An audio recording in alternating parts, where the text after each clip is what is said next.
On Global TV News Express, protests erupts in Otukpo over incessant killings and kidnappings.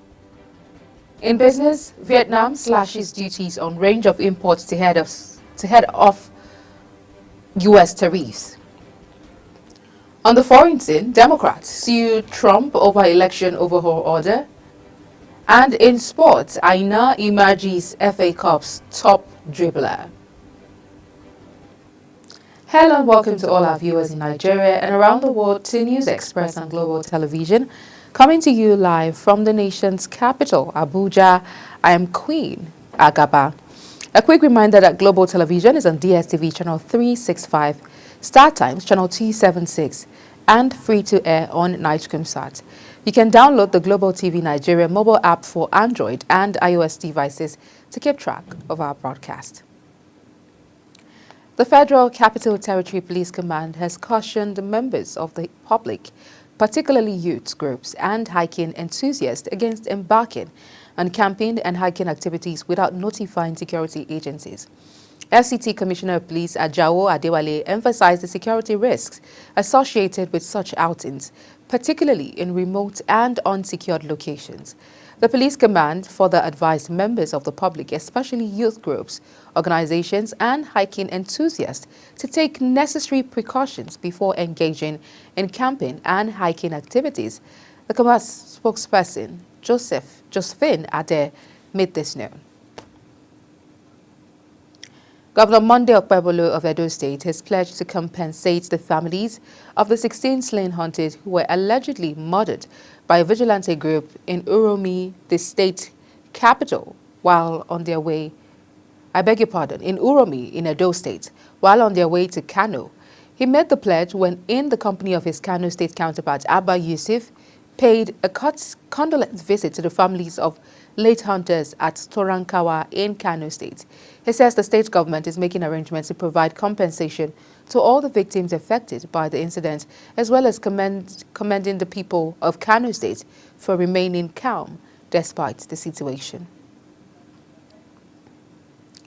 President Bola Tinubu says his administration has removed the Federal Capital Territory from the Treasury Single Account, TSA, to expedite development and enhance resident participation in governance.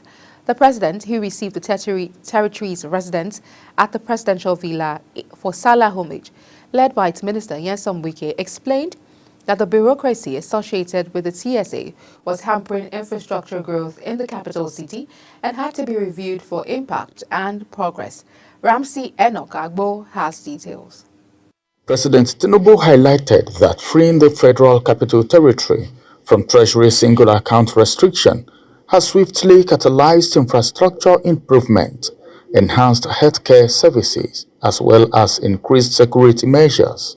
The president therefore urged more tolerance, broad-mindedness, and patriotism. All I need to appeal for is the tolerance that got us this far. We had the lessons of Ramadan. We must continue to abide with that. We must continue to share.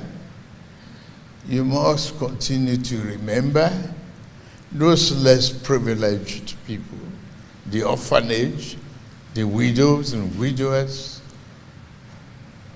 the have-nots, believing that we can share both in joy and in time of need. And we can believe that Nigeria is greater than any one of us, including myself as the president. The FCT Minister Nyesom Wike pledged his loyalty to the president and pledged to develop the capital city, assuring that the FCT will soon complete many projects. As we approach the second anniversary of the administration, we're excited about the array of impactful projects that we have lined up for commissioning. These projects designed to improve infrastructure, economic opportunities, and overall quality of life stand as evidence to the administration's commitment to national development. The Vice President, Senator Kashim Shettima, National Security Advisor Nuhu Ribadu, Minister of Information and National Orientation Mohammed Idris, among others, attended the ceremony. Ramsey Enoch reporting for Global TV News. The Pan-Niger Delta Forum, PANDEF, has commended President Bola Ahmed Tinubu for assenting to the South-South Development Commission Bill. In a statement by its national chairman, Ambassador Dr. Godnose Igali, the forum also lauded the National Assembly for its swift and diligent passage of the legislation. The statement noted that the decision reaffirms the federal government's commitment to ensuring equitable regional development across Nigeria. As the Eid al-Fitr celebration continues, Muslim faithfuls have gathered to show their excitement for the celebration. Global Television's correspondent Hosanna Okorafor visited a park in the city of Abuja where the Muslims gathered to mark the day. The holy month of the Ramadan season is over, and we are in the Eid al-Fitr celebration, which started yesterday, 30th of March 2025. And we're out here in commemoration with our Muslim faithfuls to ask them one or two questions on how they're feeling about the Ramadan. Please come with us. Muslim faithful have expressed their excitement with friends and family on the Eid al-Fitr celebration, giving thanks to Allah for a successful Ramadan and recounted the impact of the recent economic situation. They, however, stated that the situation has not prevented them from participating in the celebration. Everything is expensive. We know everything is expensive in the market, but we can't do without food. We have to eat. We must eat. Among the Muslim faithful were some people of the Christian faith who came along to celebrate with them. So we rejoice to those that are rejoicing. I've come to rejoice the Muslim faithful. Let me also see how they celebrate and be in the same mood with them so that we'll make this country a better place. It has not been easy. The tough economic situation is biting hard on everybody, every Dick and Harry. But there's an all-knowing God, an all-sufficient God that has made it possible for us to continue to move on. The sales, we still thank God. But many people, the picnickers that comes in here, they've been complaining about not even the price, they are complaining about no money. They hardly buy things this Salah time. They will just come. By the time they want to come, they will just come and say, let's just have water. You know, water is life. By God's grace, every year we are praying for the more higher, and by special grace of God. And I think the way I expected last year was so nice, and this year was so nice too. So I enjoy it. The public holiday extends till Tuesday, 1st of April. Hosanna Okorafor reporting for Global TV News. Governor Hope Uzodinma has called on the Muslim community in Imo State to support government's efforts at promoting peace and unity and security. The governor made the appeal during a special Salah banquet held at the Government House, Owerri, in celebration of Eid al-Fitr. Our correspondent, Amarachi Ibe, reports.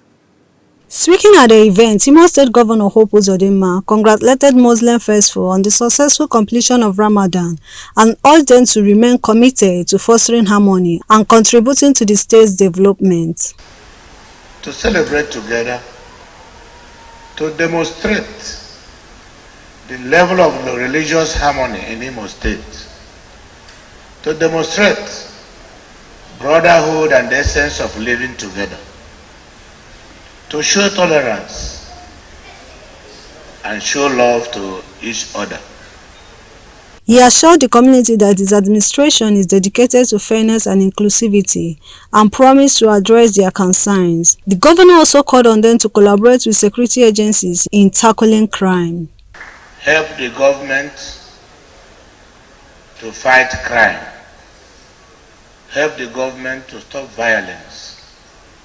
Learn how to tolerate each other. We don't want disunity among the Muslims. We want you to be united. We want you to love yourselves. We want you to work together. We want you to do only those things that the Holy Quran allows. In response, the chairman of Imo State Council for Islamic Affairs, Bashiru Wakwe, and the Sarakin House of Imo State, Awal Baba Suleiman, commended the governor for his inclusive governance. They also presented him with a portrait as a gesture of appreciation. So happy because in your administration, you have never left an inch without carrying the Muslims along with you. Your Excellency, on behalf of the Islamic College family and the Muslim Right and the Muslim Council of Imo State, may I present this present to you. The Salah banquet strengthened the government-community ties and reaffirmed the administration's commitment to inclusivity and development. Through your administration's dedication to security, business-friendly policies, and inclusive governance, you have reaffirmed that Imo State is a land of opportunity for all who reside lawfully within its bounds. From Government House Owerri, Amarachi Ibe, reporting for Global TV News. The lawmaker representing Kogi Central Senatorial District, Natasha Akpoti-Uduaghan, said she would not back out on her plan to return to her constituency for the Salah break. The senator also urged her supporters to disregard speculations making the round that she has cancelled her scheduled visit. She disclosed this in a statement issued by her media team. Meanwhile, the police have asked Senator Natasha Akpoti-Uduaghan to cancel her planned Salah rally in Kogi State Central Senatorial District. Kogi State Commissioner of Police Mila Dantawaye stated that the rally goes against the state government's recent ban on political gatherings. The Chief of Air Staff, Air Marshal Hassan Bala Abubakar, has commended the dedication of the air component of Operation Fasanyama to the nation's security. Bala Abubakar gave the commendation in Katsina, the 2025 Salah luncheon, with the personnel of the 213 Forward Operating Base and Air Component Operation Fasanyama. He was represented by the Air Officer Commanding Special Operations Command, Usman Abdullahi. Angry residents of Wotukpo, Benue State, have taken to the streets in protest against the rising cases of killings and kidnappings in the area. The demonstrators, chanting protesting songs, blocked major roads, demanding urgent action from the government and security agencies to address the growing insecurity. They lamented the frequent attacks, describing them as a constant recurrence. Edo Governorship Election Petition Tribunal will on Wednesday deliver judgment in the petition filed by the People's Democratic Party and its candidate Aswe Ighodalo against the September 21st, 2024 governorship election in Edo State. The PDP and Ighodalo are challenging the decision by the Independent National Electoral Commission to declare Senator Monday Okpebolo of the All Progressives Congress as the winner of the poll. They allege that the election was marred by irregularities. You are watching the live broadcast of News Express. When News Express returns, Aina emerges FA Cup's top dribbler. Details coming shortly after the break. Please stay with us.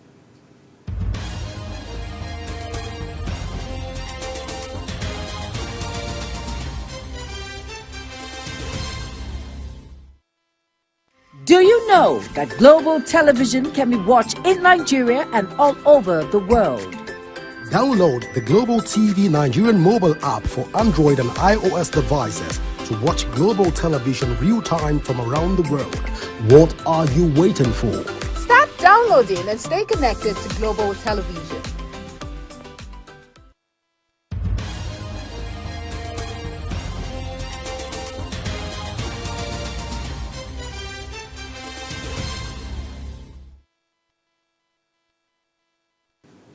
Many thanks for staying with us. If you've just joined us, this is Global Television bringing you live broadcast of the News Express. In business, Lagos Chamber of Commerce and Industry, LCCI, has urged the federal government to ensure that the newly approved $500 million loan by the World Bank to Nigeria is transparently disbursed to small businesses and vulnerable communities as intended by the borrower. The Director General of the Chamber, Dr. Chinyere Almona, says it acknowledged that the loan was given to Nigeria under the Community Action for Resilience and Economic Stimulus Program of the World Bank, noting that the facility is aimed at supporting small businesses and vulnerable households who bear the brunt of the nation's economic challenges. Asian and European markets squeezed out gains, clawing back some of their recent hefty losses, though sluggish sentiment and increased uncertainty saw gold hit another record high as Donald Trump prepares to unveil sweeping tariffs. Investors have been rushing to position themselves for the U.S. President's Liberation Day on Wednesday, when he warned he will impose levies on all countries for what he says is years of them ripping off Americans. Trump says he would be very kind when he unveils the tariff, but with little detail on who will be hit with what. Trading floors are awash with uncertainty, hammering equities across the board and stoking recession fears. Vietnam says it cut import duties on a range of goods, including cars, liquefied gas, and some agricultural products, which concerns escalating ahead of U.S. President Donald Trump's planned unveiling of sweeping tariffs on all countries. The announcement came after Prime Minister Pham Minh Chinh says last month that Hanoi was reviewing levies in order to encourage increased imports from the United States. Washington's trade deficit with Vietnam is the third highest of any country after China and Mexico, and are increasing fears it could be a key target of the White House's tariff drive, which has sent shockwaves through global markets. On the foreign side, the Democratic Party has sued the Trump administration over an attempt to impose sweeping changes on the election systems, including requiring citizenship proof to register to vote and limiting mail-in ballot counting. In a lawsuit filed, the Democratic Party asked the federal court to block the executive order which prevents states from counting mail-in ballots that arrive after Election Day. The president's directive also requires proof of citizenship to be presented through documents such as passports and registering to vote.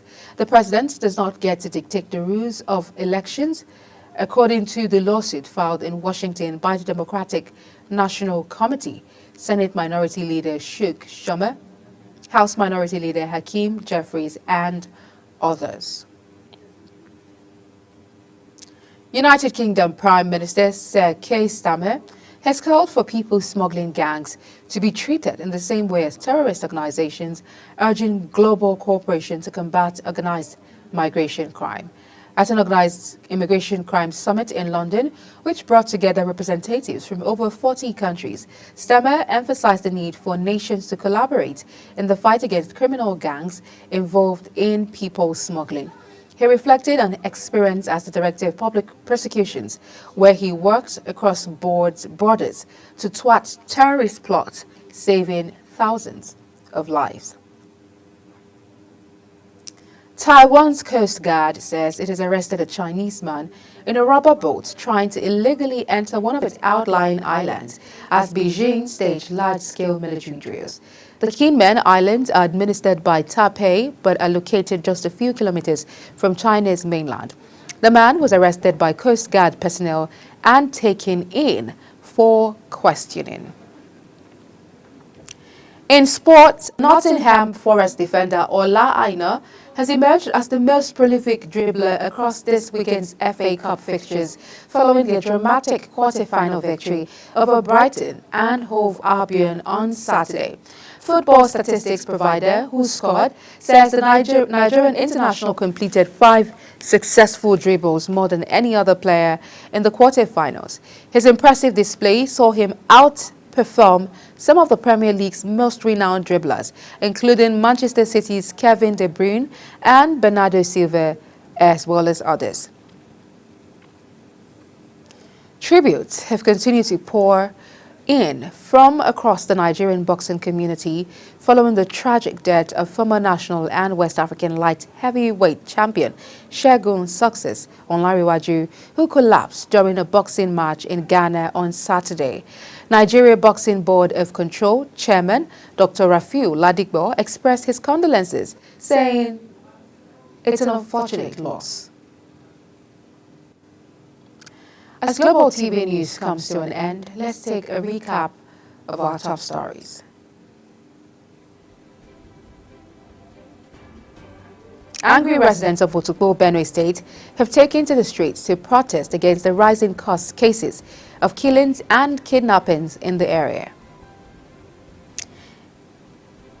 In business, Vietnam says it cuts import duties on a range of goods, including cars, liquefied gas, and some agricultural products, with concerns escalating ahead of U.S. President Donald Trump's planned unveiling of sweeping tariffs on all countries.